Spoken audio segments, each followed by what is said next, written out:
अस्सलाम वालेकुम students, tech city channel में आप लोगों को वेलकम। स्टूडेंट, इस वीडियो में हम Realme C12 का बैकअप करने का तरीका सीखेंगे कि हमारे एक स्टूडेंट का क्वेश्चन था कि जो नए MediaTek के फ़ोन हैं क्या इनका भी बैकअप लेना पॉसिबल है। तो पॉसिबल है या नहीं ये चेक कर लेते हैं। मैंने भी अटैम्प्ट तो नहीं किया बट देख लेते हैं। ये देखें, ये Realme C12 आपको ये मैं इसकी डिटेल दिखा दे रहा हूँ। एंड्रॉयड 10 पे ये फ़ोन है, MediaTek Helio CPU। और इसका बैकअप पॉसिबल है या नहीं ये देख लेते हैं। एवेंजर डोंगल सबसे बेस्ट है इस पर्पस के लिए। तो हम फ़ोन को स्विच ऑफ करवाते हैं और देखते हैं कि इसका बैकअप हो सकता है या नहीं हो सकता, क्योंकि MediaTek Helio के जो नए फ़ोन आ रहे हैं इसमें सिक्योरिटी सख्त है। आप तमाम फ़ोन्स का बैकअप नहीं ले सकते। तो लेट्स सी, देखते हैं इसमें इस मॉडल में ऐसा पॉसिबल है या नहीं। ये देखिए, एवेंजर की MT की एप्लीकेशन 7.9 जो है सबसे लेटेस्ट, वो मैंने रन कर दी है। और यहाँ से आपने कुछ इस तरीके से चलना है कि सबसे पहले तो ब्रांड चूज़ करना है ओप्पो।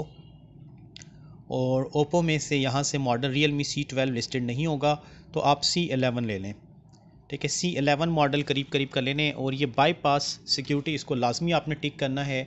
इसके बाद रीड फर्मवेयर पे आके रीड फर्मवेयर बटन पर हम क्लिक करते हैं और वॉल्यूम अप एंड डाउन की होल्ड करके डाटा केबल साथ कनेक्ट करते हैं। तो देखते हैं कि क्या रिज़ल्ट आता है। फेलियर आ गया तो भी पता चल जाएगा, और अगर बैकअप बन जाता है तो फिर देखेंगे। ये देखें जी, फ़ोन जो है प्रॉपरली कनेक्ट हो चुका है, सेंडिंग लोडर।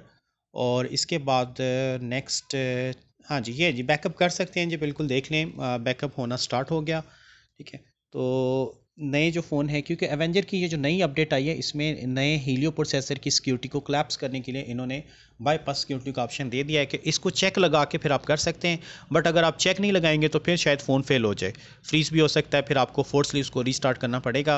तो ये देख लें, ये बैकअप हो रहा है, इस पर थोड़ा सा टाइम लगेगा। वीडियो में थोड़ा सा फास्ट फॉरवर्ड पे चला रहा हूँ ताकि ये बैकअप प्रोसेस जो है जल्द से जल्द कंप्लीट हो जाए और आपको बात समझाई जा सके।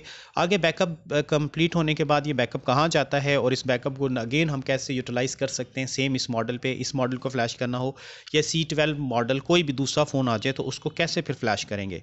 ये देखें, ये बैकअप प्रोसेस कंप्लीट हो गया। ये ओपन बैकअप लोकेशन, इस पर हम क्लिक करते हैं तो ये आपको फर्मवेयर बैकअप का फोल्डर नज़र आएगा और ये है जी इसकी तमाम की तमाम फाइल्स। ठीक है, इसकी अगर आप प्रॉपर ये फ़ाइल आपने फ्लैशिंग में देनी होती है।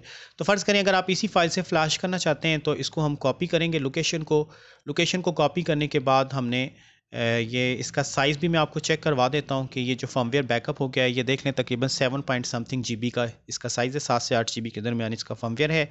और अब हम अगर फ्लैशिंग करना चाहें तो हमें राइट फर्मवेयर मेन्यू पे आना पड़ेगा और यहाँ से ओपन स्कैट बटन पे क्लिक करके वो लोकेशन पेस्ट करेंगे जहाँ पे हमारी फ़ाइल पड़ी हुई है। इसके बाद ओपन करेंगे। ओपन करने के बाद हमने ये स्कैटर फाइल देनी है और अब अगर हम फ्लैश फर्मवेयर बटन पे क्लिक करें तो फ़ोन फ्लैश हो जाएगा। तो होप के बात आपकी समझ में आ गई होगी। अल्लाह हाफ़िज़।